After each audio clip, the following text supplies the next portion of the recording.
नमस्कार दोस्तों, आपका स्वागत है हमारे यूट्यूब चैनल में। हम आपको क्लास 11th की ये मैथमेटिक्स का विविध प्रश्नावली करा रहे हैं 9वें लेसन की। इससे पहले कि हमने पूरा कोर्स कंप्लीट कर दिया है, तो चलिए यहाँ पर स्टार्ट करते हैं। 27वां क्वेश्चन, कोई किसान एक पुराने ट्रैक्टर को 12,000 रुपये में खरीदता है।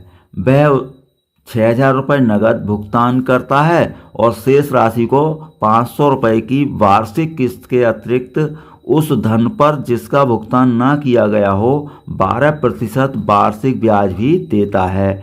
तो किसान को ट्रैक्टर की कुल कितनी कीमत देनी पड़ेगी? मतलब 6,000 तो नगद भुगतान कर दिया, तो बचा कितना? 6,000। तो 500 रुपये की तो किस्त बननी है, और जो 6,000 आपका बच गया है उस पर ब्याज लगाना है 12%। तो यानी कि 500 रुपये प्लस ब्याज एक किस्त बनेगी। तो पहले हमने लिख दी कुल कीमत तो है 12,000, नगद भुगतान ये हो चुका, तो शेष भुगतान बचा है 6,000, यानी इस पर ब्याज लगेगा। और वार्षिक ब्याज है कितना? 12%। किस्त आपकी 500 रुपये मूल में से ही जाएगी, मूलधन। अब आपको यहाँ ब्याज निकालना है, कितना ब्याज बनेगा। भाई किस्त तो आपकी 500 रुपये जाती रहेगी। अब पहले दूसरे वर्षों के लिए ब्याज हमें देखना है किस पर लगेगा। देखिए शेष राशि कितनी बची थी? 6,000। पहले वर्ष तो इसी पर ब्याज चलेगा, तो पहले वर्ष के लिए ब्याज इस पर चलेगा। अब जब इसमें से 500 रुपये निकल जाएगा तो क्या बचेगा? 5,500 रुपये। तो अगले वर्ष 5,500 रुपये पर ब्याज लगेगा। 500 रुपये आपको किस में मूलधन में से कम करना है, फिर बचेगा 5,000 रुपये। करते करते लास्ट में 500 रुपये जाएगी लास्ट किस्त, और ब्याज प्लस होगा ही। तो हमारे पास ऐसे लिख दिया हमने इसकी ट्रिक। पहले वर्ष का, दूसरे तीसरे यानी कि वर्षों का आपका ब्याज के लिए धनराशि कितनी बनी? पहले वर्ष के लिए धनराशि 100 आपकी 6,000 है, दूसरे के लिए क्या बनेगी? 5,500। 500 कम होती जा रही है किस्त। तो पहले दूसरे तीसरे वर्षों के लिए धनराशि हमने नोट कर ली, 6,000, 5,500 और ये सब। अब इसका सबका योगफल करना है मुझे। तो योगफल करने के लिए हमें ये देखना पड़ेगा कि ये आपकी श्रेणी जो है क्या है, ये समानता श्रेणी है। अब समानता श्रेणी है, इसे सीधा करके लिख लें। भाई 6,000, 5,500, ऐसे 500 कम होते जा रहे हैं। अब इसे सीधा करके लिखेंगे, यानी कि इधर से 500 बढ़ते जाएंगे। तो 500, 1,000, फिर 1,500, ऐसे 6,000 तक चलेंगे। ये ध्यान से देखें, समानता श्रेणी है। लेकिन इसमें पदों की संख्या नहीं पता है, यानी कि किस्तें हैं कितनी। तो पहला पद हो गया, सार्वंतर हो गया 1,000 - 500, और 500 हो गया। अब पदों की संख्या हमने n मान ली, लेकिन हमें यह पता है अंतिम पद कितना है? 6,000। तो अंतिम पद हो गया 6,000। l बराबर, l का फॉर्मूला आपको जानते ही हैं समानता श्रेणी में, l बराबर होता है a + n - 1 × d। l की जगह ये रख दिया, और a 500, n - 1 और d 500, इनके अंदर गुणा कर लो। 500 n - 500, 500 कैंसिल हो गए। तो 6,000 बराबर क्या बचा? 500 n। 500 n इसके बटे में ले गए, तो ये 12 आ गए। इनकी आपके कितने हैं? 12 हैं। तो आपके 12 वर्ष में भुगतान हो पाएगा। तो कुल राशि अब आप जोड़ लें, यानी कि ये 12 पद हैं तो इनका जोड़ लें। अब कुल राशि जब जोड़ेंगे ब्याज के लिए, कुल धनराशि, अब समानता श्रेणी ही है वो तो सब। तो समानता श्रेणी है तो समानता श्रेणी के n पदों का योगफल, ये फॉर्मूला भी होता है n/2 ब्रैकेट में a + l। ये कब लगाते हैं? जब अंतिम पद हो। जब अंतिम पद पता है हमें, तो ये वाला फॉर्मूला लगा दिया, n/2 a + l। उस वाले फॉर्मूले से भी कर सकते हैं, लेकिन ये जल्दी हो जाता है। तो n कितना है? 12, और a 500 और l 6,000। तो ये तो कट गया 6 बार। अब 500 और 6,000 6500, इनकी गुणा कर दी, तो 3,900 रुपये आपका कुल ब्याज के लिए धनराशि आपकी तैयार हो गई। इस पर ब्याज लगेगा कितना? 12%। तो 12/100 गुणा ये, इनका गुणनफल आ रहा है 4,680। तो इतना ब्याज उसे देना होगा। अब ये ब्याज हो गया, और कुल कीमत 12,000 तो भुगतान ही है वो। अब 12,000 ये और ब्याज ये, वो कह रहा है किसान को ट्रैक्टर की कुल कितनी कीमत देनी होगी? कुल कितनी कीमत देनी होगी? मूल राशि जो है 12,000 और ब्याज यही तो देना होगा। तो ट्रैक्टर की कुल कीमत हो गई 12,000, तो वो देना ही था जो कीमत थी, और ब्याज और लग गया। तो ये आपका हो गया 16,680। तो इतनी आपको कीमत भुगतानी है। अगला क्वेश्चन 28 बिल्कुल ऐसे ही है। शमशाद अली 22,000 रुपये में एक स्कूटर खरीदता है। वह 4,000 रुपये नकद देता है, शेष राशि 1,000 रुपये की किस्त के हिसाब से देता है। तो अब वही 10% वार्षिक ब्याज भी देता है, तो कुल कितनी कीमत देनी पड़ेगी। पहले वाले क्वेश्चन है, बस अंक बदल गए हैं। कुल धनराशि अब इस बार 22,000 है, नगद भुगतान उसने 4,000 किया है, तो शेष राशि कितनी बच गई। 22,000 में से 4,000 घटाएं 18,000। अब आपको वार्षिक किस्त कितनी बनानी है, 1,000 रुपये की, और दर है 10। लेकिन हम ये देखें कि ब्याज के लिए धनराशियाँ कितनी हुई। पहले दूसरे तीसरे वर्षों के लिए धनराशि, पहले वर्ष के लिए तो जो बची है 18,000 इसी पर लगेगा, फिर 1,000 कम होता जाएगा क्योंकि 1,000 की किस्त है। तो पहले दूसरे तीसरे वर्षों के लिए ब्याज की धनराशि कितनी हो गई, 18,000, 17,000, 16,000 और 1,000 रुपये तक जाएगी। 1,000 कम होते जाएंगे। अब इसे सीधा करके लिख लें, 1,000, 2,000, 1,000, 2,000 और ये 18,000 तक। फिर वही काम, पहला पद 1,000, दूसरा यानी कि सार्वंतर 2,000 माइनस 1,000 कितना हो गया 1,000। अंतिम पद एल है।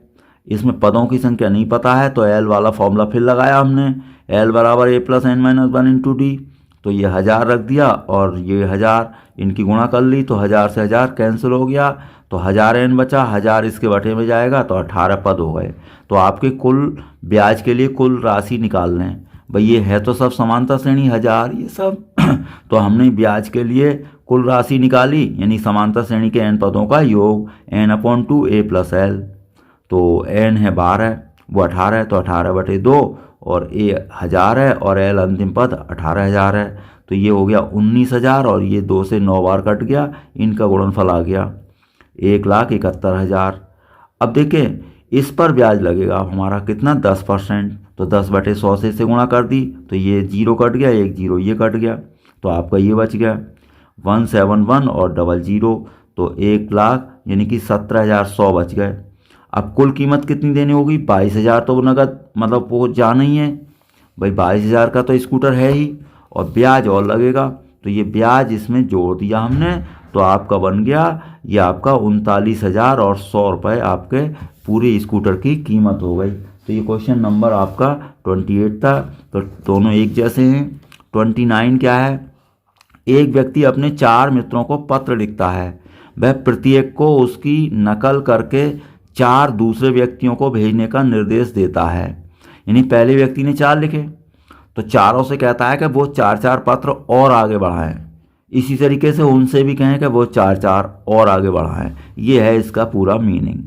तो प्रत्येक पत्र प्राप्त करने वाला व्यक्ति इस श्रृंखला को जारी रखे अगर, तो ये कल्पना करके कि श्रृंखला ना टूटे और 8वें पत्रों के समूह तक भेजें, यानी कि 8 पद तक चलती रहे ऐसे ही। तो क्या होगा, कह रहे हैं कि 8वें पत्रों के समूह भेजे जाने तक कितना डाक खर्च होगा, जबकि एक पत्र का डाक खर्च 50 पैसे है। तो पहले तो हम कुल पत्रों की संख्या निकालेंगे। भाई पहले व्यक्ति ने भेजे 4, फिर 4 4 व्यक्ति फिर 4 भेजेंगे, तो 8वें तक चलेगा, यानी 8 पद। तो देखिए भेजे गए पत्र कैसे बनेंगे, 4 फिर 4 का स्क्वायर, भाई हर एक व्यक्ति भेजेगा, फिर 4 का क्यूब, यानी कि 4 की पावर 8 तक चलेगा। आप समझ गए कैसे, भाई 4 व्यक्तियों को भेजा पहले वाले ने, अब ये भी 4, ये 4, ये 4, ये 4, तो 4 चौक 16 हो गए ना, तो 4 का स्क्वायर, इस तरीके से 4 का क्यूब। तो ये आपकी गुणोत्तर श्रेणी बन गई। तो a बराबर 4 हो गया, r बराबर 4² 4 हो गया, n आपका पता ही है 8 पदों तक चलना है, तो 8 हो गया। तो कुल पत्रों की संख्या यानी कि गुणोत्तर श्रेणी के योगफल से निकलेगी a और ब्रैकेट में r की पावर n माइनस 1/r-1। अब आपका 4 ये हो गया। अब ये क्या है, r है, r का मान 4 है, 4 की पावर 8 माइनस 1/4-1। अब देखिए 4 की पावर 8 आप आराम से गुणा कर लेंगे, तो ये इतनी आ रही है। अब इसमें से 1 घटाएंगे भी, तो 600 ये 35 बच जाएगा यहाँ पर। अब ये इनकी 4 से गुणा करेंगे और 3 से भाग करेंगे, तो 3 से भाग करके ये बन रहा है और 4 से गुणा चलेगी ही, तो ये आपका फाइनल हो गया। अब कुल डाक खर्च, भाई 50 पैसे एक पत्र का है तो 50 पैसे से गुणा कर दी तो पैसे बन गए। हमें बनाने रुपए तो 100 से भाग कर दो, तो ये 2 बार कट गया। 2 से इसे भाग कर दो तो इतना आपका डाक खर्च बनेगा। 30वां, एक आदमी ने बैंक में 10,000 रुपये 5% वार्षिक साधारण ब्याज पर जमा किया। जब से बैंक में रकम जमा की गई तब से 15वें वर्ष में उसके खाते में कितनी रकम हो गई तथा 20 वर्षों बाद कुल कितनी रकम हो गई। तो जमा की गई राशि 10,000 है और ब्याज की दर 5% है। एक वर्ष का ब्याज हमने निकाल लिया 500 रुपये। अब देखिए 15वें वर्ष तक कितना होगा। 15वें वर्ष का मतलब है कि 14 वर्ष हो चुके, तो 15 जो दिख रहा है 15 नहीं लेंगे 14 लेंगे। क्यों? 15वें वर्ष तक पूछ रहा है। 15वें वर्ष में यानी कि अभी 15वां वर्ष पूरा नहीं हुआ, 14 वर्ष पूरे हो जाएंगे उसके बाद ही तो आता है 15वां वर्ष शुरू होता है। तो 14 वर्ष बाद, तो हमें 15वें वर्ष में यानी कि 15वें वर्ष तक, इसका मतलब क्या हुआ 14 वर्षों का ब्याज। तो एक वर्ष का ब्याज ये था ही, 14 से गुणा कर दी। आप समझ गए होंगे 15वें वर्ष का मतलब है कि 14 वर्ष आपके कंप्लीट हो गए, तो 14 वर्ष का ब्याज लग गया। 15वें वर्ष में खाते में कुल रकम कितनी हो गई भाई, 10,000 जमा की थी और ये 7,000 ब्याज हो गया, तो 17,000 हो गए। अब एक बात करा 20 वर्ष बाद, ये क्लियर हो गया 20 वर्ष बाद यानी कि पूरे ही 20 वर्ष हो गए। तो 20 वर्ष के बाद यानी कि 20 वर्ष का ही ब्याज लगेगा, तो 20 गुणा 500 10,000। तो 20 वर्ष बाद कितना हो जाएगा खाते में पैसा, 10,000 ब्याज और प्लस 10,000 राशि, तो 20,000 हो जाएगा। इस तरीके से आपका ये क्वेश्चन नंबर 30 हो गया। 31 क्या है, एक निर्माता घोषित करता है कि उसकी मशीन जिसका मूल्य इतना है 15,625 हर वर्ष 20% की दर से उसका अवमूल्यन होता है। मतलब 20% की दर से, 20% की जो दर है उससे उसका मूल्य घटता जाएगा, यानी कि एक साल में 20% घट जाएगी उसका रेट। 5 वर्ष बाद मशीन का अनुमानित मूल्य ज्ञात करना है। तो देखो बस मशीन का मूल्य तो ये है ही है, अवमूल्यन दर ये है 20/100 यानी कि 1/5।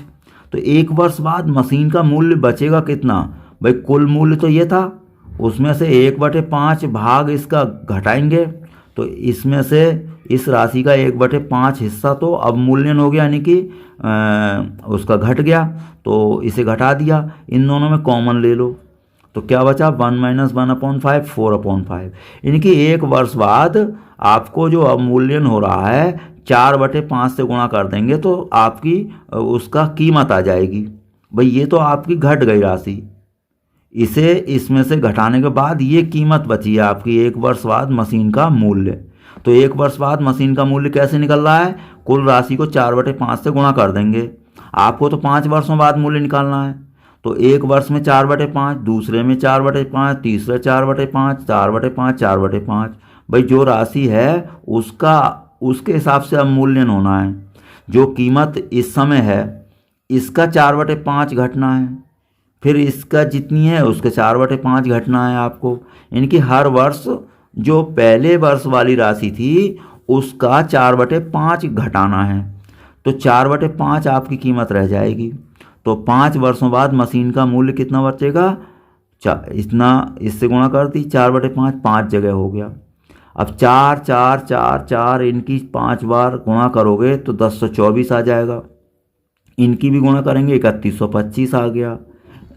इसको इससे कैंसिल कर लेंगे तो ये आपका 5 बार कैंसिल होगा, 5 से इसकी गुणा कर दी तो 5120 रुपये आपका उसकी कीमत रह जाएगी। कितने वर्षों बाद आपकी, यानी कि 5 वर्षों बाद 15,000 रुपये की जो मशीन थी वो 5,120 रुपये की रह गई। अगला क्वेश्चन, ये आपका अंतिम क्वेश्चन है इसका विविध प्रश्नावली का। तो किसी कार्य को कुछ दिनों में पूरा करने के लिए 150 कर्मचारी लगाए गए। दूसरे दिन 4 कर्मचारियों ने काम छोड़ दिया, तीसरे दिन 4 और कर्मचारियों ने छोड़ दिया, मतलब इस तरीके से ही छोड़ते चले गए, हर दिन 4।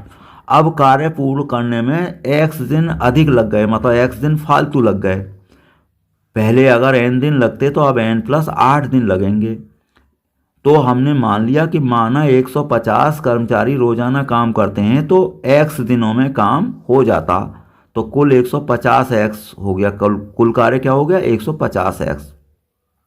भाई 150 कर्मचारी x दिन काम करेंगे तो 150 गुणा x कुल कार्य आपका माना जाएगा।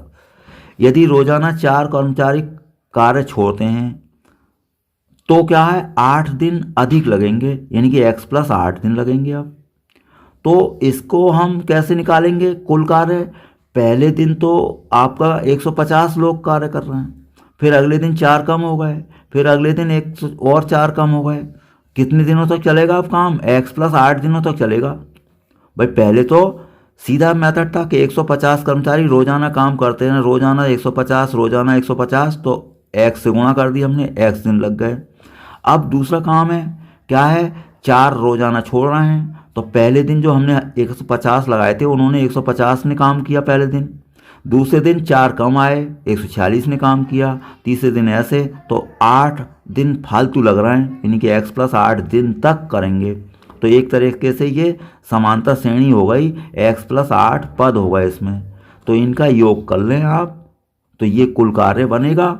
और पहले कुल कार्य 150 था ही, तो इसको कुल कार्य को 150 रख देंगे और इधर इनका योगफल करेंगे। इसमें कितने पद हैं? x plus 8। तो आप समांतर श्रेणी का योगफल जानते ही हैं, n/2 2a plus n minus 1 into D. तो n की जगह क्या रखेंगे आप? x प्लस 8 और बटे 2 हो गया।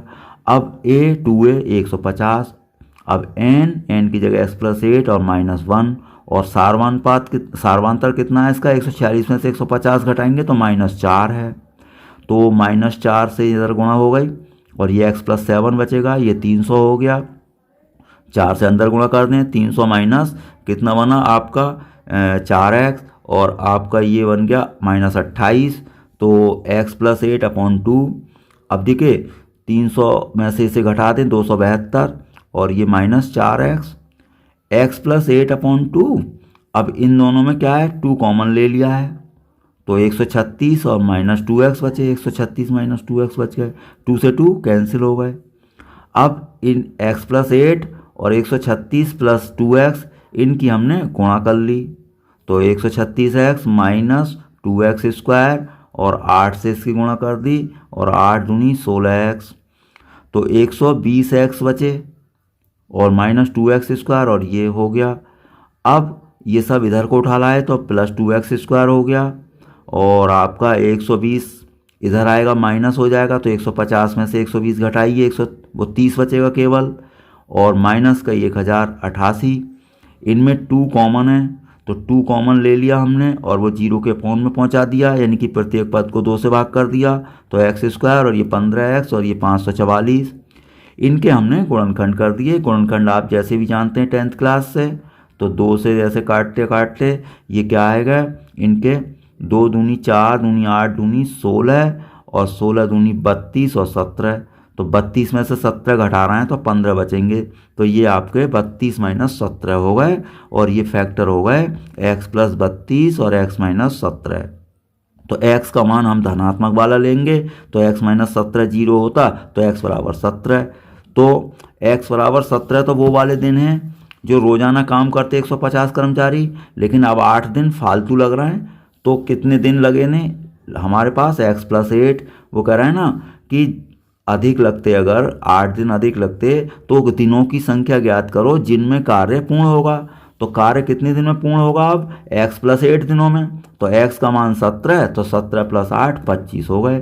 तो आपकी ये विविध प्रश्नावली भी समाप्त हो गई, यानी कि आपके 9 लेसन आपके समाप्त हो चुके हैं। आप इसी तरीके से हमारे चैनल पर बने रहेंगे, आपका सिलेबस पूरा होता रहेगा। वीडियो देखने के लिए आपका बहुत बहुत धन्यवाद।